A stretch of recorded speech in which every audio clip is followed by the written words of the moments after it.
Welcome to carb academy. और आज की क्लास में क्लास 8वीं का गणित प्रश्नावली 4.1 को सॉल्व करेंगे। और 4.1 बहुत ही आसान टॉपिक है, लेकिन हमारे बहुत सारे स्टूडेंट इस क्वेश्चन से, इस प्रश्नावली से डर जाते हैं।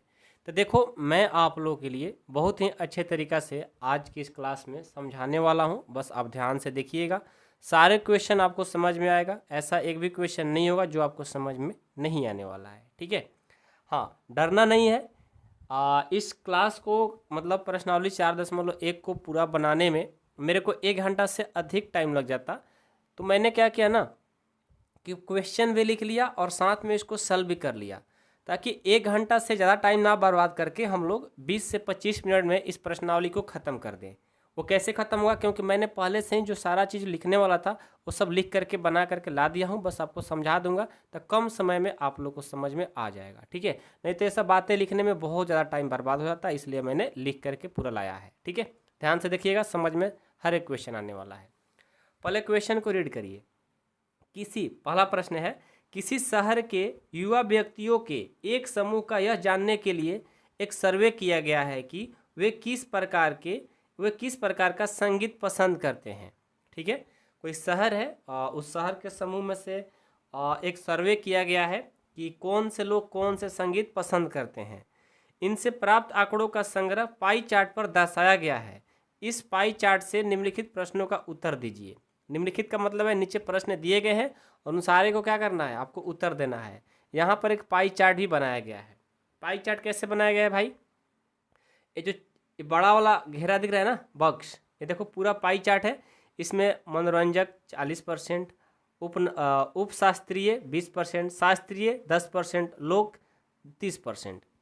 अब देखो यहाँ पर ये सब संगीत का नाम है, ये लोक, शास्त्रीय और उपशास्त्रीय, मनोरंजक, ये सब संगीत का नाम है। और लोग जो है ना पसंद करने वाले 40%, मनोरंजक, उपशास्त्रीय 20%, शास्त्रीय 10%, लोक 30%, ऐसे लोग हैं।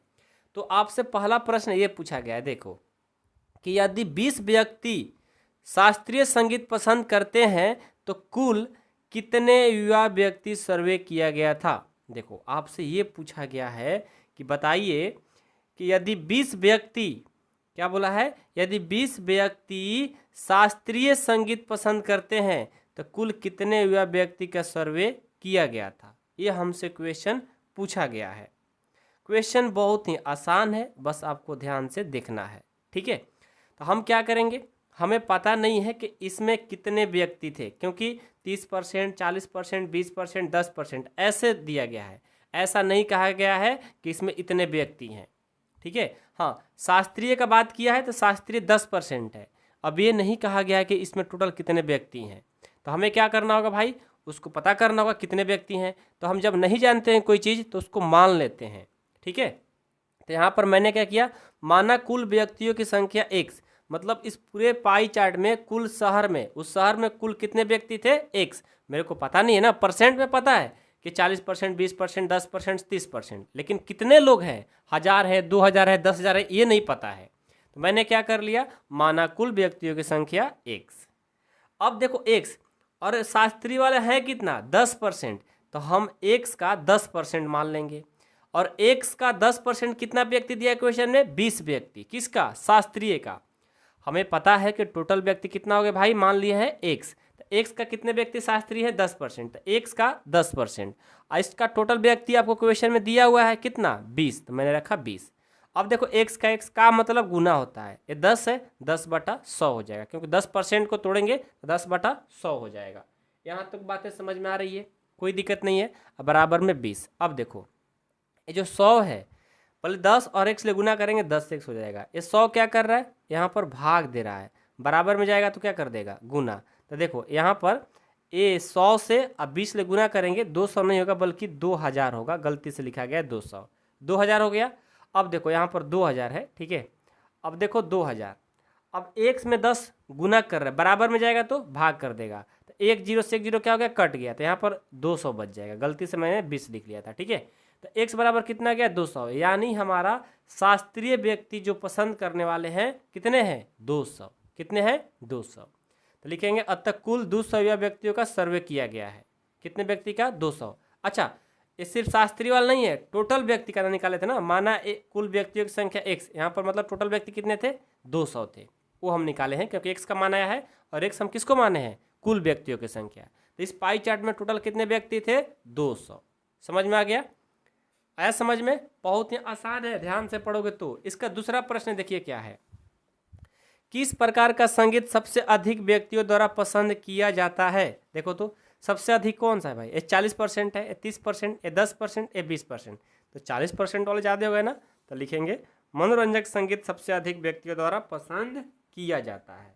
ठीक है, चलिए दूसरा कंप्लीट। अब तीसरा देखिए, तीसरा भी बहुत आसान है। बोला है यदि कोई कैसेट कंपनी 1000 सीडी बनाए तो वह प्रत्येक प्रकार की कंपनी सीडी बनाएगी। ये बोला गया है कि मान लो कोई कैसेट कंपनी है, ठीक है ना, मनोरंजक, उपशास्त्रीय, शास्त्रीय और लोक सबको मिला करके 1000 कैसेट सीडी बनाई है। कितना? 1000। तो अब बताओ कि 10% शास्त्रीय है तो 10% के हिसाब से कितने कैसेट बना होगा, 30% के हिसाब से कितने कैसेट, 40% के हिसाब से कितना, 20% के हिसाब से कितना बना होगा, सबको बारी बारी से आपको बताना है। तो सबसे पहले हम शास्त्रीय के लिए चलते हैं। शास्त्रीय संगीत की सीडी की संख्या अब देखो तो कितना है 10% है, और 10% टोटल बनाई कितनी कंपनी भाई 1000। तो क्या होगा 10%, 1000 का 10%, मतलब टोटल 1000 में 10% शास्त्रीय है, तो वहीं लिखे 10% ऑफ 1000, मतलब ऑफ का मतलब के होता है। ठीक है, तो 10 का 10 अब परसेंट मतलब बटे में 100, ऑफ का मतलब या का मतलब गुना होता है, तो गुना हो गया और 1000। देखो 2 जीरो 2 जीरो से 2 जीरो कट गया, 10 और 10 से करेंगे 100 हो गया। ठीक है, उसी तरह उपशास्त्रीय संगीत की सीडी की संख्या, उपशास्त्रीय कितना 20%, और टोटल कैसेट कितना बना 1000, यानी 1000 का 20%। तो देखो तो 20/100 गुना 1000 कर देंगे, ये भी 200 आ गया। अब मनोरंजक संगीत के लिए, मनोरंजक के लिए कितना है भाई 40%, तो क्या लिखेंगे 40% ऑफ 1000, 40/100 गुने 1000 कटा देंगे 400 आ गया। अब कौन सा बच गया लोक वाले, लोक का क्या होगा 30%, 30% का 1000, 30/100 गुने 1000, 300 प्रत्येक का निकालना था। तो देखो शास्त्रीय वाले कैसेट कितना बनाया भाई 100, उपशास्त्रीय वाला 200, मनोरंजक के लिए 400 कैसेट और लोक के लिए 300 कैसेट बना है। बस आसान है, बहुत आसान, बस आपको थोड़ा सा ध्यान देना होगा। ठीक है, तो प्रश्न संख्या हमारा फर्स्ट यानी पहला कंप्लीट होता है। कोई दिक्कत है किसी को? चलिए दूसरा प्रश्न देखिए, 360 व्यक्तियों के एक समूह से 3 ऋतुओं वर्षा, सर्दी और गर्मी में से अपनी पसंद ऋतु के मतदान करने को कहा गया। इनसे प्राप्त आंकड़ों को संग्रह चित्र में दर्शाया गया है। आइए देखिए संग्रह चित्र है कहाँ भाई, संग्रह चित्र हम लाते हैं यहाँ पर है, ये देखो संग्रह चित्र क्या है भाई, ग्रीष्म जो हुआ है ना, अच्छा ये मैं कुछ गलत कर रहा हूँ, हाँ यहाँ पर ग्रीष्म वाले 90, वर्षा वाला 120, शीत वाला 150%। ठीक है, तो हमसे यहाँ पर क्वेश्चन क्या किया गया है, क्वेश्चन किया है कि किस ऋतु को सबसे अधिक मत मिले हैं। सबसे देखो तो ज़्यादा किसको मिला है, सबसे ज़्यादा शीत ऋतु को 150 मत मिला है। तो क्या लिखेंगे शीत ऋतु को सबसे अधिक मत मिले हैं, पहला का आंसर हो गया। दूसरा बोला है प्रत्येक त्रिज्यीय खंड का केंद्रीय कोण ज्ञात कीजिए। केंद्रीय कोण ज्ञात करना है किसका, ये जो हमारा फिगर दिया है ना, ये आपके किताब में दिया है फिगर, इसका त्रिज्यीय कोण बताना है। तो त्रिज्यीय कोण कैसे निकालेंगे, बहुत आसान है। देखो सबसे पहले हम लिख लेंगे कि हमारा ऋतु कौन कौन है भाई, ग्रीष्म, वर्षा, शीत। ठीक है, उसके बाद मतों की संख्या, ग्रीष्म वाला 90 है, वर्षा वाला 120 है, शीत वाला 150 है। अब इसको भिन्न में चेंज कर देंगे। भिन्न में कैसे चेंज करेंगे भाई, हाँ आपको सर भिन्न में क्यों चेंज करें, क्योंकि हमें केंद्रीय कोण बताना है सबका। तो मैं क्या करता हूँ, इन सबको भिन्न में चेंज कर दूंगा। 90 को कैसे चेंज करूंगा भिन्न में, 90/360 क्यों होगा, क्योंकि इन सबको जोड़ोगे तो 360 आएगा, यानी इसका टोटल को भाग देते हैं। आपको समझ में नहीं आया ना, देखो ये जो मतों की संख्या है इस टोटल को काउंट करेंगे यानी जोड़ेंगे, जोड़कर कितना आएगा, जोड़कर देखो ना 360 आएगा। अब 360 से इसमें बारी बारी सबको भाग दे देंगे। देखो 90/360, 120/360, 150/360, इसको कटाओगे 1/4 आएगा, इसको भी कटाओगे 1/3 आएगा, इसको भी कटाओगे 5/12 आ जाएगा। कटाने तो सबको आ रहा होगा। अब चलिए 1/4 आ गया, 1/3, 5/12 आ गया। अब हमें केंद्रीय कोण निकालना है, तो जो भिन्न आया है ना 1/4 उसमें 360 से गुना कर देंगे, केंद्रीय कोण निकल जाएगा। भिन्न जो आया रहता है उसमें 360 से गुना कर देंगे, वो हमारा केंद्रीय कोण निकल जाएगा। देखो इसमें भी 360 से गुना किया, इसमें भी 90, 120, 150 ही आया। अभी मत कहना कि सर दोनों तो बराबर ही हैं, तो केंद्रीय कोण निकालने से मतलब क्या है भाई, यहाँ पर बराबर हो गया, हर जगह बराबर नहीं होगा, समझ गए। तो ये हो गया हमारा केंद्रीय कोण निकल करके, ठीक है। अब चलिए इसका तीसरा क्वेश्चन है कि इस सूचना को दर्शाने के एक पाई चार्ट खींचिए। पाई चार्ट खींचना है, ये जो हमारा दिया गया है उसका पाई चार्ट मैंने यहाँ पर बना रखा है। देखो देख रहे हो, ये पाई चार्ट कैसे बनाना है भाई, सबसे पहले एक हम सर्कल बना लेते हैं, ऐसे देखो, ऐसे। मेरे पास इंच नहीं था तो मैंने इंच नहीं, प्रकाल होता है ना, वो मेरे पास नहीं था तो मैंने हाथ से बना दिया, ठीक है। अब ये बोला है 90, तो 90 देखो यहाँ से मैंने ये 90 के लिए बना दिया, ठीक है। ये बोला 120, 90 से थोड़ा बड़ा होगा, और ये है 150 उससे भी बड़ा होगा, देखो वैसे करके मैं बना लिया, ठीक है। नहीं तो आप आराम से 90 डिग्री का बना लो, 120 का, 150 का, प्रकाल से लेकर के चांद से आप इसको मेजर का करके बना सकते हो, ठीक है। नहीं तो ऐसा आप कॉपी पर बना रहे हो, नहीं आपके पास पेंसिल, तो आप ऐसे ही अंजादे पर, अंजादे मतलब क्या होता है, तुक्का मार करके 90 का थोड़ा छोटा, 120 का उससे बड़ा, 150 का उससे भी बड़ा, ऐसे ही बना सकते हो, ठीक है। लेकिन ये तरीका नहीं है, आपके पास प्रकाल होगा, इंच होगा, तो उसको चांद होगा, उसको मदद से बनाइएगा, ठीक है ना। चलिए प्रश्न संख्या 3 देखिए, निम्नलिखित सूचना को दर्शाने वाला एक पाई चार्ट खींचिए। यह सारणी व्यक्तियों का एक समूह द्वारा पसंद किए होने वाले रंगों को दर्शाता है। रंग और व्यक्तियों की संख्या, नीला वाला 18 है, हरा वाला 9 है, लाल वाला 6 है, पीला वाला 3 है, इसका टोटल योग 36 है। तो हमें क्या बोला है भाई कि दर्शाने का एक पाई चार्ट खींचना है। तो पाई चार्ट खींचने के लिए सबसे पहले हमें केंद्रीय कोण निकालना होगा। तो यहाँ पर मैंने रंग लिख लिया, यहाँ पर व्यक्तियों की संख्या। अब केंद्रीय कोण निकालने के लिए हमें भिन्न चाहिए, तो भिन्न के लिए क्या करते हैं, इन सबको जोड़ देंगे, कितना आएगा 36। अब इससे भाग दे देंगे 36 में, इसमें भी 36 से भाग, इसमें भी 36 से भाग, इसमें भी 36 से भाग, सब में देखो मैंने भाग दिया है, और कटा करके 1/2, 1/4, 1/6, 1/12 लाया है। अब ये जो भिन्न है ना, इसमें 360 से गुना कर दो, 180 आ जाएगा, ये 90 आ गया, ये 60 आ गया, ये 30 आ गया। अब 30, 60, 90, 180 डिग्री का क्या करेंगे, सबसे पहले एक सर्कल ऐसे बना लेंगे, ठीक है। और सबसे पहले क्या करेंगे, एक 90 का बना लेंगे। अब 60 है तो थोड़ा सा छोटा होगा, 30 है उससे भी छोटा, 180 है तो देखो 180 पूरा होगा यहाँ तक, ठीक है। ये मेरा पाई चार्ट बन गया, हो गया, समझ में आ रहा है, कोई दिक्कत तो नहीं है। चलिए अब प्रश्न संख्या 4 देख लीजिए। 4 क्या है, संलग्न पाई चार्ट एक विद्यार्थी द्वारा किसी परीक्षा में हिंदी, अंग्रेजी, गणित, सामाजिक विज्ञान और विज्ञान में प्राप्त किए गए अंकों को दर्शाता है। यदि उस विद्यार्थी द्वारा प्राप्त किए गए कुल अंक 540 थे तो निम्नलिखित प्रश्नों को उत्तर दीजिए। देखिए अंग्रेजी वाला 55 है, ये हिंदी 70, विज्ञान 80, सामाजिक विज्ञान 65 और गणित 90। तो पहला प्रश्न है कि किस विषय में उस विद्यार्थी ने 105 अंक प्राप्त किए हैं। तो पहले हम इस डिग्री दिया है, हम ये पता करेंगे कि कौन से सब्जेक्ट में कितना मार्क्स आया है, प्राप्त अंक, ठीक है, ये हमें बताना होगा, क्योंकि पाई चार्ट में सिर्फ डिग्री दिया है। तो मैं क्या किया भाई, सबसे पहले विषय लिख लिया कौन कौन है।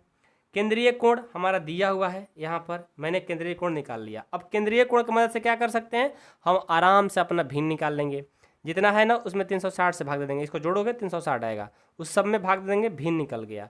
अब प्राप्त अंक में क्या करेंगे, जो भिन्न आया है ना, और जो टोटल अंक है इसमें जो दिया है उससे गुना कर देंगे। देखो 11/72 गुना 540, इसको गुना भाग करोगे 82.5 आएगा। करके देख लेना कैलकुलेटर से, या हाथ से आता है तो कर लीजिए माइंड से। यहाँ भी सब 540 540 540 540 में सबसे गुना कर दिया जो भिन्न दिया था, और ये हमारा रिजल्ट आ गया, प्राप्त अंक। अब आपसे क्या पूछा था कि किस विषय में उस विद्यार्थी ने 105 अंक प्राप्त किया। देखो तो इसमें कहाँ पर 105 आया है, देखो कौन है, हिंदी। हिंदी में 105 अंक प्राप्त किया था, तो पहला का आंसर हिंदी हो जाएगा। समझ गए, कोई दिक्कत है किसी को, नहीं है ना, किसी को दिक्कत होगा तो बताना होगा। दूसरा देखिए, उस विद्यार्थी ने गणित में हिंदी से कितने अधिक अंक प्राप्त किया है। गणित में जो अंक आया है, देखो गणित में क्या लाया है 135 और हिंदी में 105। तो पूछा है कि गणित में हिंदी से कितना ज़्यादा लाया है, तो क्या करना होगा, इसमें से इसको घटा देंगे, पता लग जाएगा। तो गणित में प्राप्त अंक 135, हिंदी में प्राप्त अंक 105, और अंतर मतलब घटा देंगे 135 में से 105 तो 30 आ गया, यानी विद्यार्थी ने गणित में हिंदी से 30 अंक प्राप्त किया है। अब इसका तीसरा एक प्रश्न है, जांच कीजिए क्या सामाजिक विज्ञान और गणित में प्राप्त किए गए अंकों का योग विज्ञान और हिंदी में प्राप्त किए गए अंकों के योग से अधिक है। चेक कर लेते हैं। सामाजिक विज्ञान और गणित में प्राप्त किए गए अंक का योग कितना है भाई? देखो सामाजिक विज्ञान है 97.5 और गणित 135, दोनों को क्या कर देंगे? जोड़ देंगे। दोनों को मिलाकर के 232.5 लाया है। विज्ञान और हिंदी को जोड़ेंगे तो विज्ञान में 120 और हिंदी में 105, ये 225 हो गया। अब आपको ये बताना है कि प्राप्त किए गए अंकों का योग अधिक है। देखो तो अधिक है क्या? ये देखो तो सामाजिक विज्ञान और गणित ज़्यादा है, बिल्कुल ज़्यादा है। यह है 232 और ये 225, ज़्यादा है ना, तो लिखेंगे हाँ। ये भी लिख देंगे कि सामाजिक विज्ञान और गणित में प्राप्त किए गए अंकों का योग विज्ञान और हिंदी के प्राप्त किए गए अंकों से अधिक है। और कितना अधिक है? तो इसमें से जो घटा देंगे तो 7.5 आएगा, यानी 7.5 अधिक है। कितना आसान है प्रश्न भाई। चलिए अब एक लास्ट प्रश्न है। लास्ट प्रश्न है, किसी छात्रावास में विभिन्न भाषाएं बोलने वाले विद्यार्थियों की संख्या नीचे दी गई है। इन आंकड़ों को एक पाई चार्ट द्वारा प्रदर्शित कीजिए। आइए, यहाँ पर भाषा है, यहाँ पर विद्यार्थियों की संख्या है, तो मैंने भाषा का बना लिया, यहाँ विद्यार्थियों की संख्या। अब मैं क्या करूँगा? संपूर्ण भाग यानी भिन्न बनाएंगे। भिन्न कैसे निकालते हैं भाई? इन दोनों टोटल को जोड़ देंगे और इसी में सबसे क्या कर देंगे भाग। देखो 40/72, 12/72, 9/72, 7/72, 4/72, सबको भाग दे करके मैं इसको कटा दूंगा। ये 5/9 आ गया, 1/6 आ गया, 1/8 आ गया, 7/72, 1/18 आ गया। अब इसके मदद से 360 से इसमें गुना कर देंगे, केंद्रीय कोण निकल जाएगा। 200, 60, 45, 35, 20। अब इसका क्या करेंगे? पाई चार्ट बना देंगे। तो देखो पाई चार्ट बनाने के लिए सबसे बड़ा क्या है? 200, तो 200 के लिए सबसे बड़ा होगा। यह है बंगाली 20 है ना, तो 20 बना लेंगे। तमिल के लिए 35 और मराठी उससे बड़ा, अंग्रेजी उससे बड़ा, उससे क्या करेंगे? ऐसे बना लेंगे अपना देख करके। जो जितना बड़ा है उतना अपना बड़ा एंगल यहाँ पर बना लेना है, ठीक है। या नहीं तो चांद के मदद से बनाओगे तो बहुत आसान हो जाता है, बहुत अच्छे से बन जाता है। अब आपके ऊपर डिपेंड करता है कि आप क्या करते हो, ठीक है। तो ये सब बहुत आसान है, बट आप मेहनत करोगे तब आसान होगा, ऐसे आसान नहीं हो सकता। समझ गए? तो आज का क्लास ख़त्म करते हैं। और हमारा 4.1 जो था ना क्लास 8 का, वो ख़त्म हो गया। अब हम लोग अगले क्लास में 4.2 है उसको ख़त्म कर देंगे और उसके बाद वर्गमूल में हम लोग जाने वाले हैं, ठीक है। वीडियो पसंद है तो वीडियो को लाइक करिएगा। चैनल पर नए होंगे तो सब्सक्राइब करिएगा, पुराने होंगे तो सब्सक्राइब करने की कोई ज़रूरत नहीं है, नहीं तो अनसब्सक्राइब भी हो सकता है। समझ गए? और अपने दोस्तों में भी शेयर करिएगा। और आप कहाँ से वीडियो देख रहे हो एक बार जरूर बताना। Thank you so much.